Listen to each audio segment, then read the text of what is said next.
Welcome back to Entertainment Tonight. I'm Lisa Gibbons. And I'm John Tesh. On a Wednesday evening in September of 1969, television took a giant step forward into the real-life issues facing teenagers with the first broadcast of Room 222. The show tackled issues with answers on ABC until January of 1974, always to critical acclaim. Let's fast forward now to catch up with the stars who branched out from Room 222.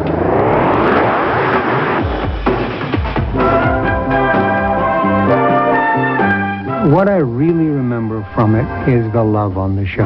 The issues we talked about then, we're still dealing with now. I think they wanted with that show to offer hope, and I think that's what that show did. The time was the turbulent late 60s, and the show was Room 222, a schoolroom drama where the lessons were more about life than reading, writing, or arithmetic. I mean, I don't have no choice but to drop out of school. So long, Mr. Kaufman. Wait a minute, geez. Oh. In an era filled with racial tension, the show's fictional Walt Whitman High featured a fully integrated student body and staff, headed up by Principal Michael Constantine. We did a lot of things that were not what you, at that time, certainly would usually find on a sitcom. We did a show about homosexuality. We did a show about drugs. We did a show about a teacher that was starting to have Alzheimer's disease. But the thing is that we handled these things without getting super heavy. Hey, Miss Lisa, we need your help. It's a matter of life and death. Civil rights groups were quick to praise the show for breaking down racial barriers. Denise Nicholas, who played Counselor Liz McIntyre, says Room 222 went far beyond the issue of black and white. Race was not something that people were hit over the head with. There were problems, and problems were solved as problems are to be solved, and not knee-jerk reaction kind of solutions to things.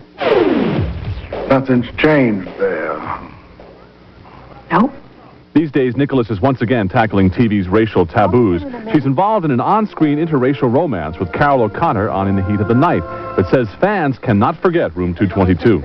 The fan mail that I get about In the Heat of the Night always mentions Room 222. I got one today. I brought it here. I said, this is incredible. The final bell rang for Room 222 in 1974, and Walt Whitman High alumni David Jolliffe and Judy Strangis say the show's cancellation may have been a sign of the changing times. It's a little dated, you know, say, hey, far out, Mr. Dixon. Our little mini dress. Yeah, you know, and I like it when I had Wild hair. Yeah, now that I have the flesh on, it's not, you know, but, and big sideburns, and, oh, it's groovy, and big bell bottoms. Jolliffe graduated to a musical career as part of an L.A. band called The Generators. Strangis is an Emmy-nominated producer whose plans for a Room 222 reunion show were canceled when co-star Lloyd Haynes died of lung cancer in 1986. But she says the fond memories of her TV alma mater continue to live on. The kids were best friends, and the teachers were all good friends, and yet we could ask them questions, and they were really, you know, there to support us. And the kids got smaller checks, too. Former schoolmate Eric Lanoville went from Walt Whitman High to the halls of St. Elsewhere. He not only starred in the medical drama, but directed some episodes as well. Action.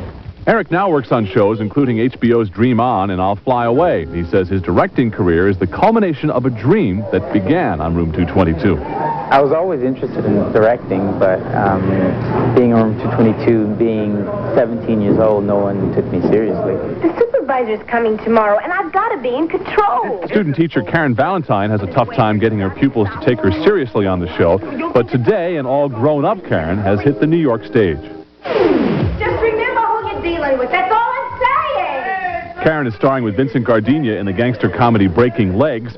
Former co-star Michael Constantine hopes to join the cast when the show tours the country. Neither can wait to relive the old days. You tend to lose touch, and so that's sort of the sad thing. But when you get back together, it's like you have this wonderful memory, so you're able to connect and relate.